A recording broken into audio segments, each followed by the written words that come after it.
So yeah, tulikuwa tuna analyzing USD CAD. Okay, so let me just go back there. Okay, so the first thing you do is you go to the highest time frame available. Okay, yeah, we can just go for the daily. Then tunatumia daily, we determine kama ama tunachora any trends ama any supports na resistance around the point tuna focus on. Okay, so tuko na all these points. Okay, so that is the first point. Then the second thing, unaenda kwa shorter time frame. Do you see anything kwa shorter time frame? Any trends that unaweza chora?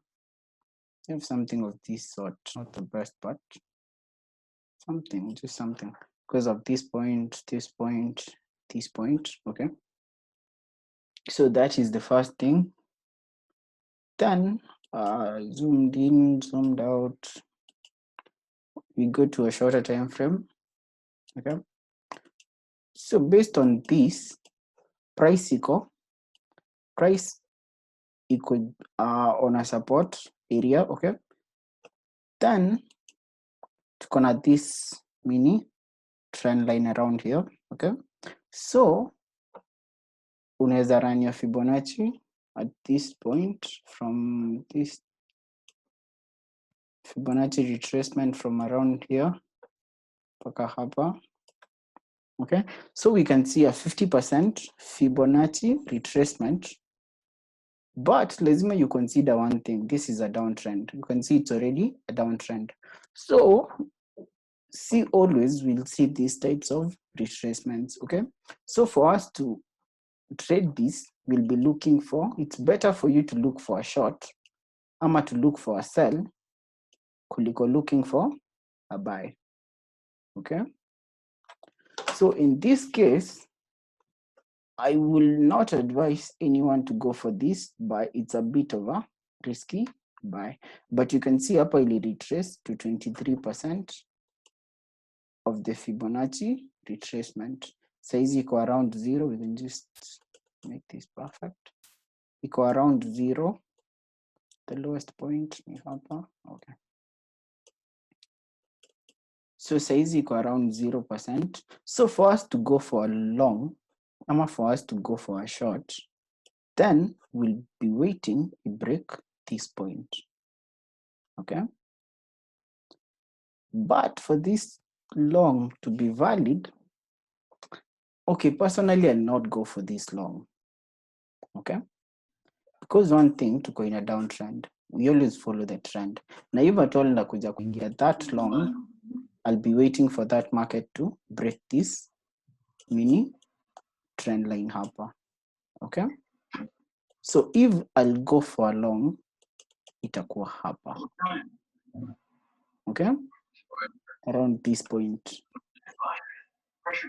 But right now, I'll not be looking to go for a long. Instead, ndakuwa na pending order because of the trend below this 0.0% point.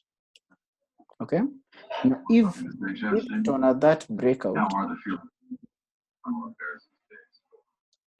if we'll see that breakout of this 0% point, then we'll be expecting your market to move to lower points, but depending pia now.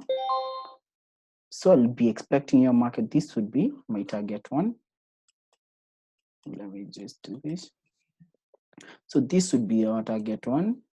Okay, because of this points zenye zilikuwa zina act kama resistance, then ika act kama support. So hapa hivi tunaweza expect market ikifika this point itakuwa slow. Okay, same case to mali saizi market iko because of this previous point. Okay, especially this gap.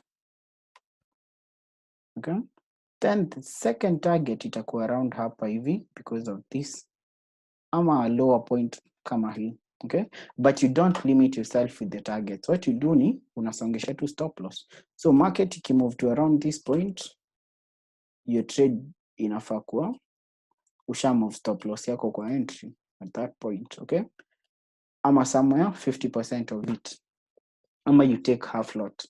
Taking half lot is basically reducing the size of your trade. Okay, but you can see the logic. Since tuko in a downtrend, then I won't go for a long. Then I'll be looking for confirmation of the USD index. Okay, so USD index imekuwa ikisell.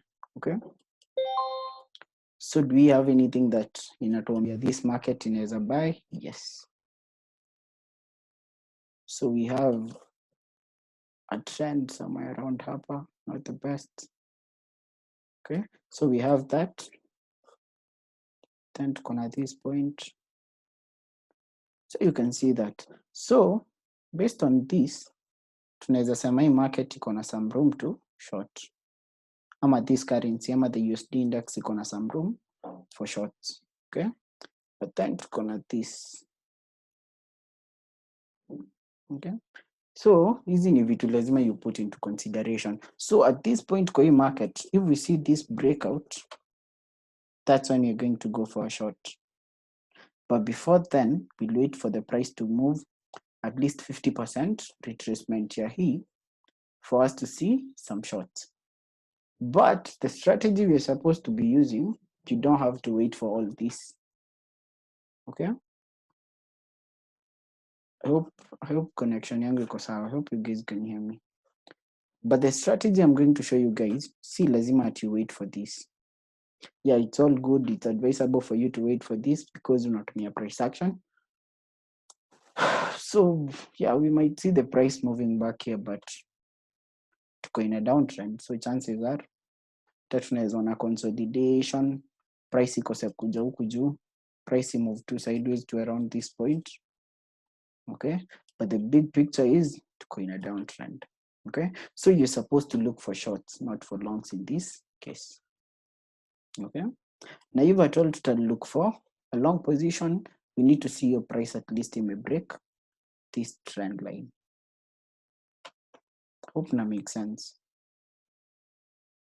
Okay, so yeah, then confirmation yako ni hii. Ukiona hii market imeanza kumove upwards, ama ukiona imeanza kuform a candlesticks zenye zinaweza kuambia iko likely kumove upwards,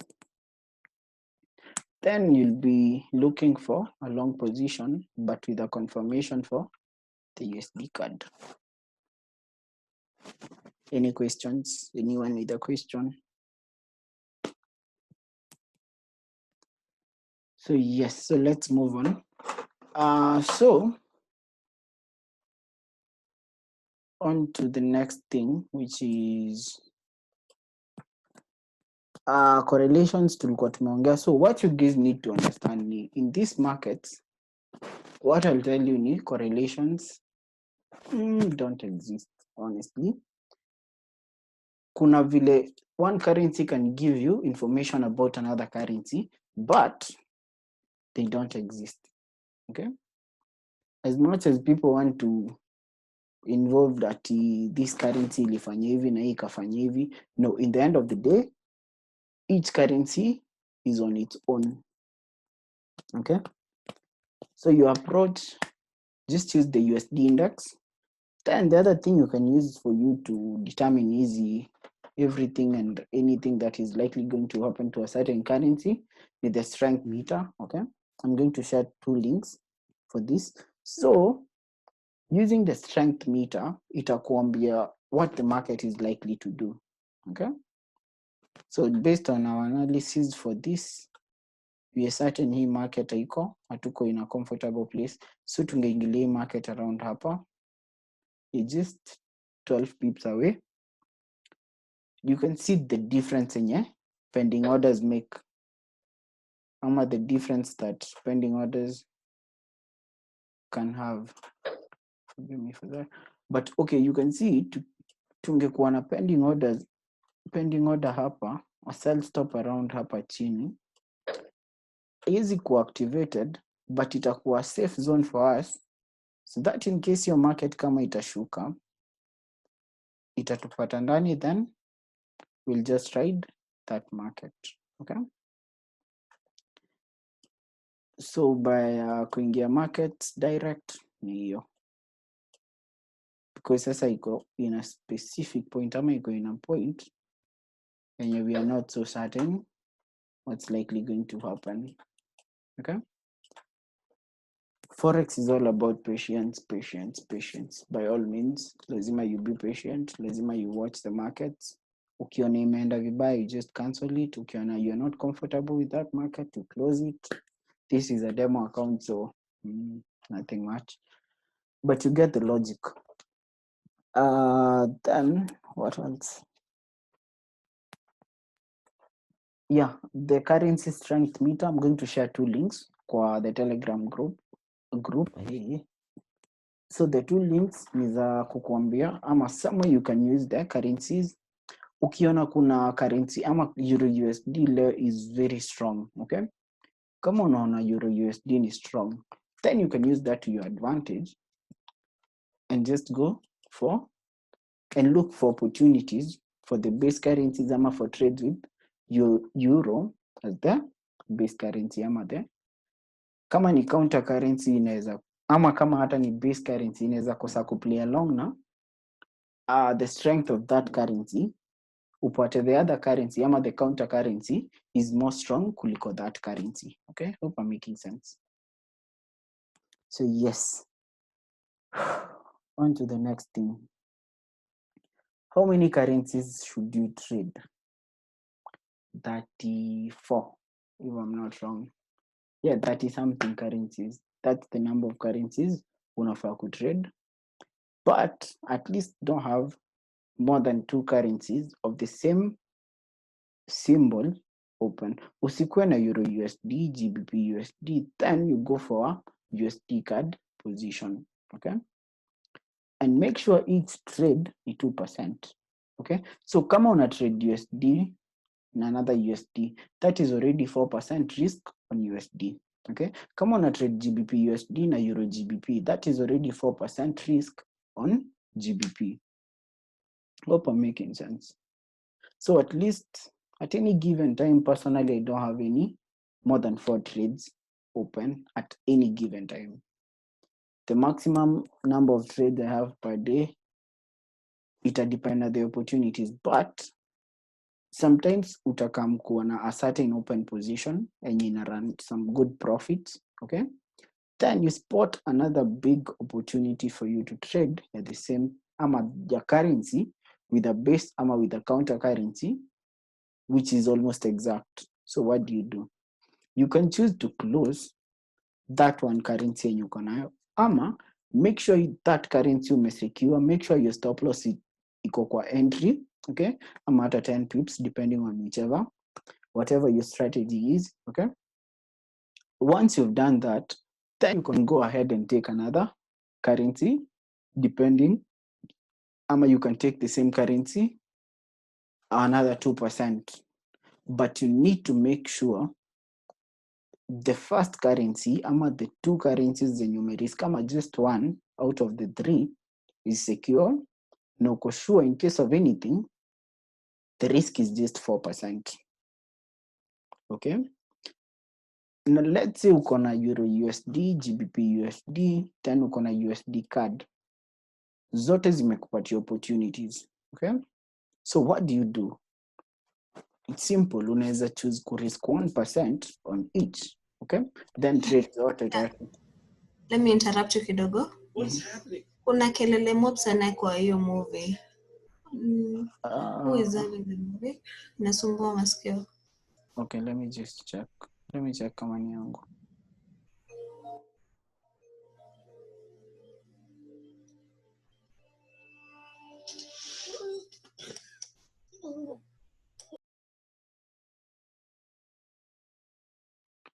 Is it okay sahi? Hapana. Bado kuna movie na play? Okay.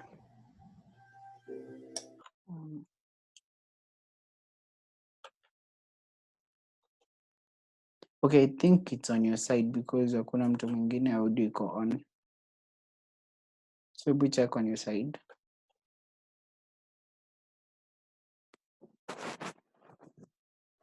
Then tell us kama iko sawa.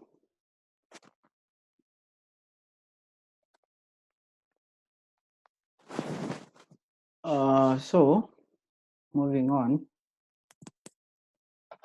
tulikuwa wapi gani? Nimesahau vitu nilikuwa nasema. So 24 currencies, that's the number of trades unafaa kutake. And then what else? Trading Euro USD. What I'll tell you about Euro USD is it's the most manipulated currency you'll ever come across. Okay? So basically, because everybody in the world anajaribu kutrade Euro USD, anybody and everybody in the world will always try and trade Euro USD. Okay? So avoid trading Euro USD. Now, trade, take 1% risk. Okay? The reason ni the big banks wanajua everybody and any new trader anaona Euro USD na tradiwa, si ndio? So for you as a new trader, utakuwa very excited with Euro USD. What happens? They manipulate the prices and unajipata off guard, okay? So a good example, this is not manipulation, it's just, but you can call it manipulation in this case. Manipulation ni mali unapata big banks, badala ya kufollow a certain setup, they chose to make sure the prices hazija move in that specific direction. Okay, so you can see this. Okay, so let's take for example this. What do you expect? Mali market imekuwa ikimove sideways in a specific direction. Okay, simply for the market to move all the way down mpaka hapa chini. But you can see what happened. Okay, and then what happened? Market ikarudi hapa juu. Okay, then ikakwambia the market is going to short. Ikakwambia market is going to short tena. Everybody angekuwa convinced, ama any new trader, ama any trader angekuwa convinced the market is going for a short. Okay, then what happened? A breakout, you can see this, a retest, you can see this retest, then the market is moving. Okay, so you can see the logic. This easy manipulations, you have a perfect setup, then all of a sudden inakuwa violated, inakupata outside the market, ama inapata stop loss, then what happens? Market ina continue moving in that specific direction. So avoid any currency enye utapata iko na watu wengi wanaitrade. Kama iko na watu wengi wanaitrade, definitely means the big banks are looking to make their money out of that. Okay, there was a crazy manipulation back in time enye ilinipata off guard, and to date sijai recover mentally.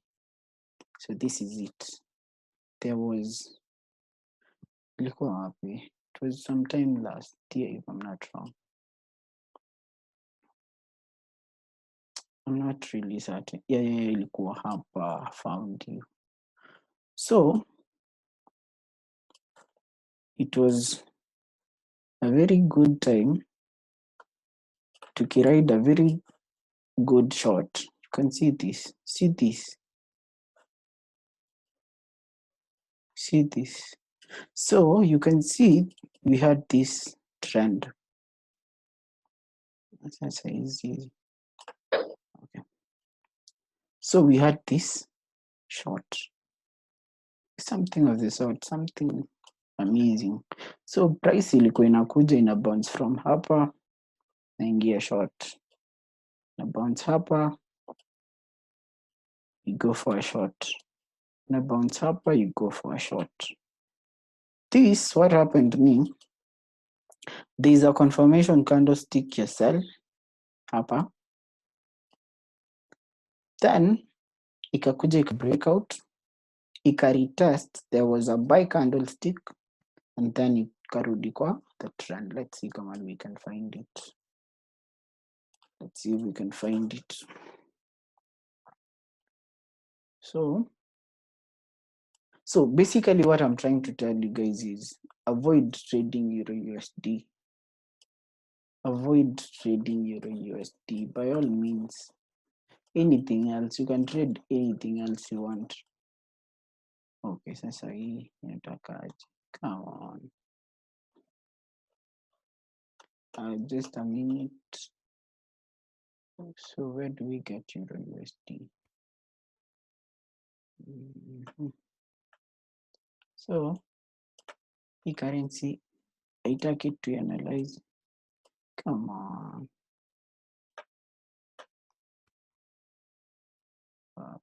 Yeah. So as always, doing whatever it wants.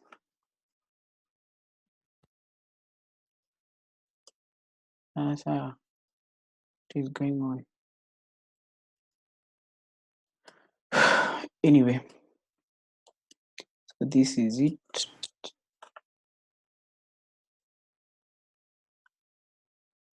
We're going to look at it. We are going to get you. So back in time. So yeah, this is it. Really. So this was the manipulation. This was the manipulation. So you can see there was a trend line around hapa. Somewhere hapa. So you can see market will come, it can print something with a confirmation for us to go for a short. Tukaingia short, then all of a sudden market ika break out and there was a big spike. Na mimi because I was very sure market iko in a downtrend, nikatoa stop loss. And then what happened? Market ikaenda ikaturn. Then you can see what happened. Ukiona something of the sort ime break out, nimekupea confirmation 4 hours. What do? You go for a long. Then there was a massive sell. So you can see how they're manipulating easy prices. You can see what happens kwa Euro USD. Hope this is clear to everyone. Hope this is clear.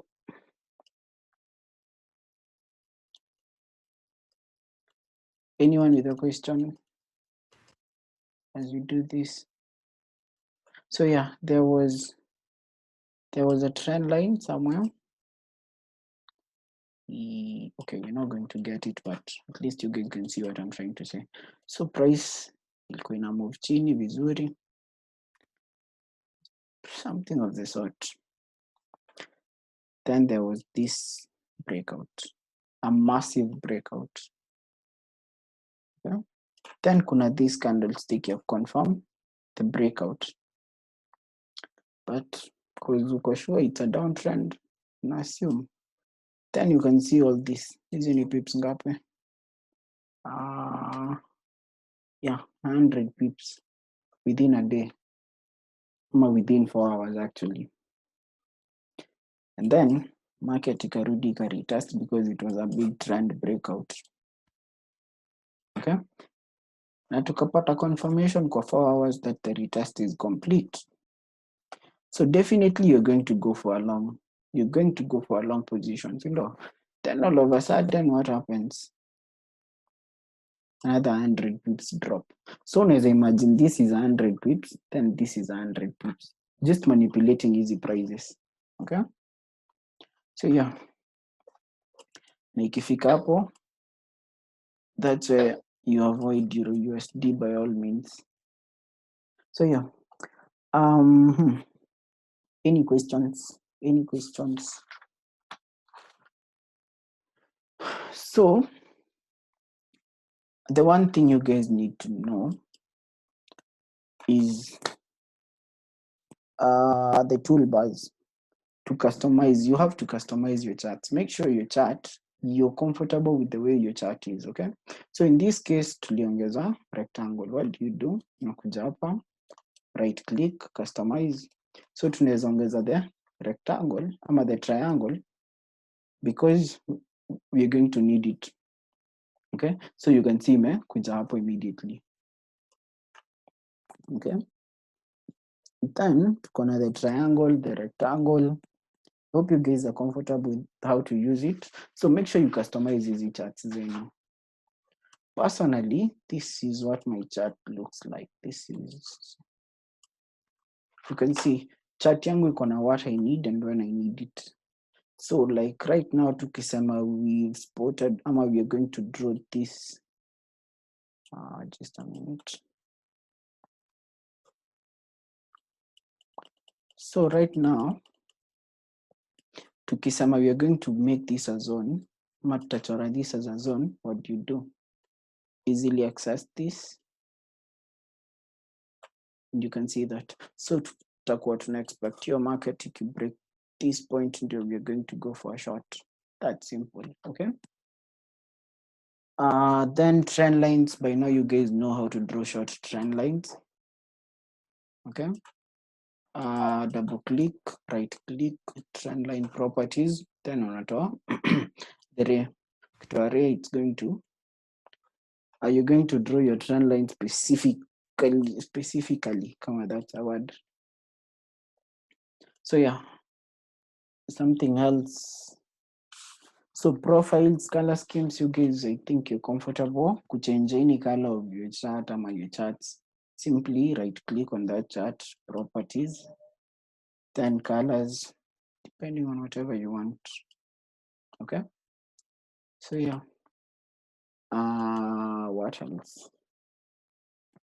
Then profiles. So based on the amount of currencies unafaa kutrade, okay? So niko na profiles. How do you create ama what are profiles? Profiles basically they're easy access to your charts, okay? So let's say nataka access New Zealand chef, okay? Ama nataka access GBP chef ama GBP New Zealand, okay? It's a bit easier ukiwa umesave your profiles. So what you do, unakuja, you select, this is the profiles bar, okay? Select it. Let's do this with another MT4. Okay, so nataka kuselect, nataka kuweka profiles. What do? Zinakujanga default, kuna this list, okay? So basically unakuja hapa, then you select any, let's say we're going to go for the euro, okay? So tukiwa na euro, okay, you can see this is not well, but unakuja una select the euro currencies unataka zikuwe. Then the next thing, you save profile as, okay? Then you key in the specific name unataka for that profile, okay? Then you repeat the process na the currencies you want. So in the end of the day, this is what you're going to have. So personally, niko na profile ya USD currencies, niko na New Zealand. Just a minute. So you can see all the New Zealand currencies niko nazo hapa. Okay. It's a bit of an easier way to do things. So saizi nikitaka kutrade a certain currency, Australian dollar, Canadian dollar, Swiss franc, euro, GBP, GPY hakuna any base currencies, but depending on whatever you choose to do with it. Okay. So yeah. So profiles. So I'm going to show you guys, am I anybody with a question on how to do anything? Yeah, 10 minutes. Yeah, questions. We'll take any questions, anyone with any question.